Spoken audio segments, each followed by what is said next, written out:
El menú de Hollywood contra la cruda realidad.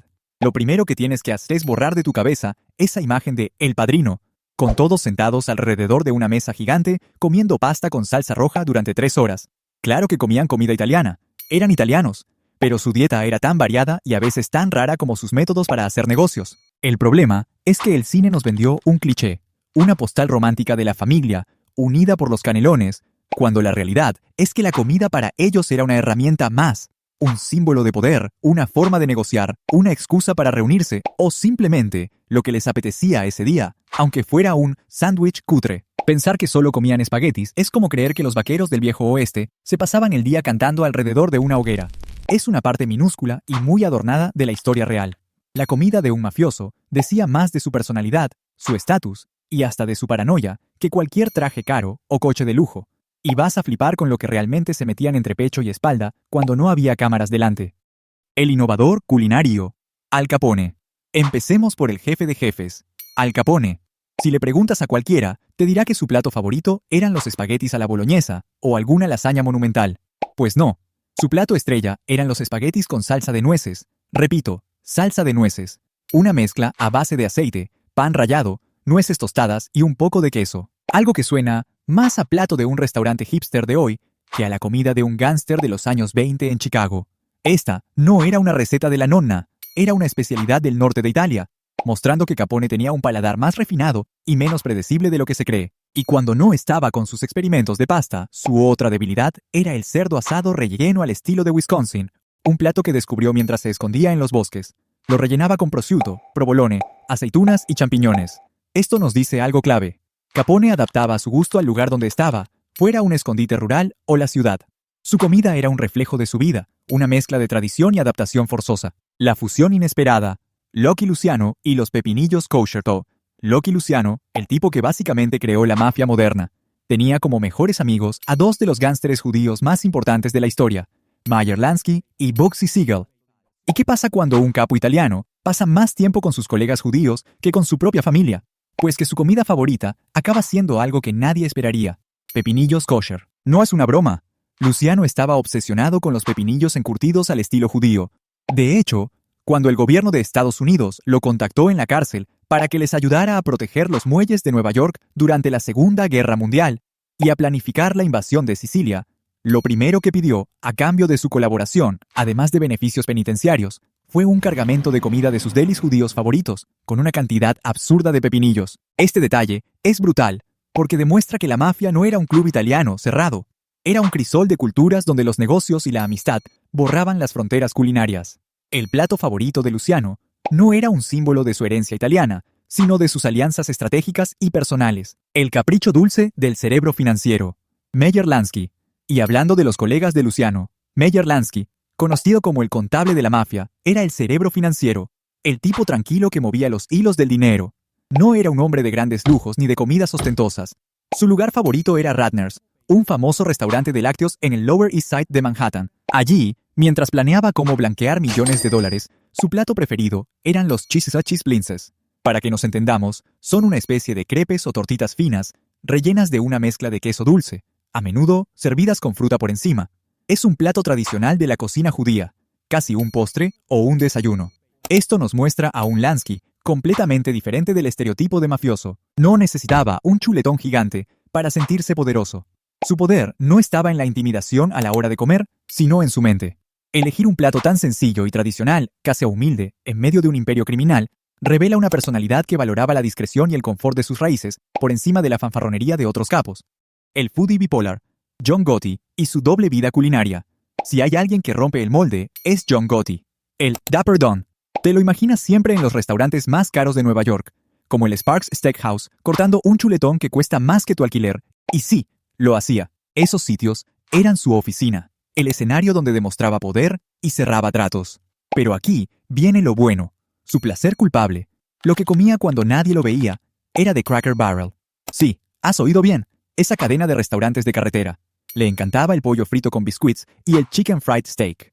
Gotti mismo decía, ¿cuánta comida italiana puedes comer? Es la dualidad del mafioso moderno. Por un lado, la fachada de lujo y poder para el mundo, y por otro, el deseo de comer algo simple y grasiento, como cualquiera de nosotros después de un día de mierda. Es como ese amigo que solo sube fotos a Instagram de restaurantes con estrellas Michelin, pero que luego lo pillas a las 3 de la mañana devorando una hamburguesa de €1 en el McDonald's. Gotti entendía que la comida era performance, pero en privado, solo quería algo que le recordara a una comida casera y sin pretensiones. Comida de confort para tiempos violentos. Carlos Marcello y Henry Hill. No todos los mafiosos eran gourmets. Algunos solo querían lo que les recordaba a casa y a su infancia. Carlos Marcello, el jefe de Nueva Orleans, un tipo implicado, según confesó él mismo, en el asesinato de Kennedy, tenía un paladar sorprendentemente tradicional.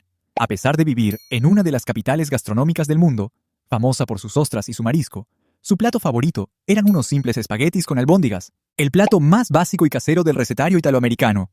Es una elección que lo humaniza, que lo baja del pedestal de supercriminal a un tipo que, al final del día, solo quería un plato que le prepararía su madre. En la misma línea estaba Henry Hill, el protagonista de Goodfellas. Su comida favorita era la sopa de pollo. Sopa de pollo. Ni más ni menos. El plato que te dan cuando estás enfermo. Esto es fascinante, porque en medio de una vida de violencia, traición y caos, lo que más valoraba era la comida más reconfortante y sencilla que existe. Quizás era una forma de encontrar un poco de paz y normalidad en un mundo que no tenía ninguna de las dos cosas. Los reyes de la cocina regional. Cuando el territorio se sirve en la mesa, la comida de un jefe mafioso también era una declaración de su dominio geográfico. Eran reyes en sus territorios y su dieta lo reflejaba. Raymond Patriarca, el capo de Nueva Inglaterra durante décadas, tenía su base de operaciones en Federal Hill, el barrio italiano de Providence.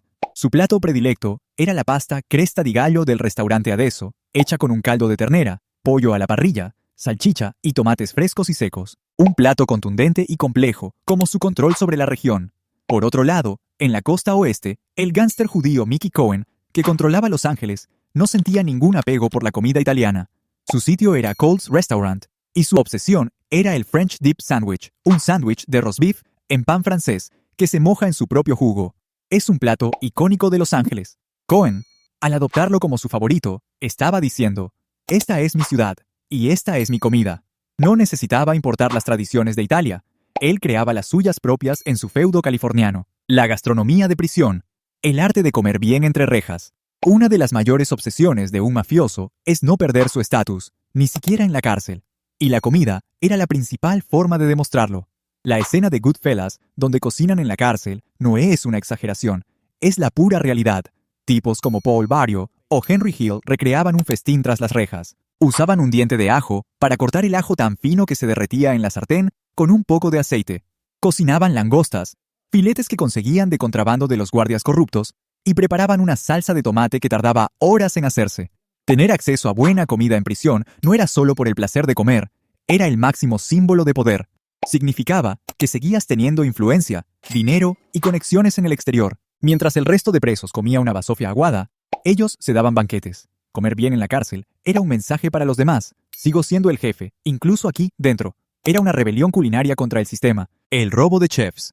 Cuando tu cocinero es un activo estratégico. En el mundo de la mafia, todo es un activo, incluso las personas, y un buen chef era considerado un tesoro tan valioso como un buen sicario. La historia más increíble es la de Provino Mosca, el chef personal de Al Capone. Era tan bueno que su reputación era legendaria. El mismo día que Capone fue sentenciado a prisión por evasión de impuestos, antes de que el juez terminara de leer la sentencia, Carlos Marcello, el jefe de Nueva Orleans, ya había movido ficha. Contrató a Mosca y se lo llevó con él. No fue una coincidencia, fue un movimiento de poder calculado. Robarle el chef al gángster más famoso del mundo era una declaración de intenciones. Era como quedarse con su coche o su casa. Demostraba que Marcello era el nuevo poder a tener en cuenta. Esto ilustra hasta qué punto la buena comida estaba ligada al estatus. No se trataba solo de comer bien, sino de tener al mejor cocinando para ti, y, si era posible, quitárselo a tu rival. La última cena, lo que comieron antes de morir. No hay nada más revelador que la última comida de alguien, y en la mafia, donde la muerte violenta es parte del día a día, este ritual adquiere un significado especial. Paul Castellano, el sucesor de Carlo Gambino y jefe de la familia criminal más poderosa de Nueva York, era un hombre de negocios que despreciaba la violencia callejera.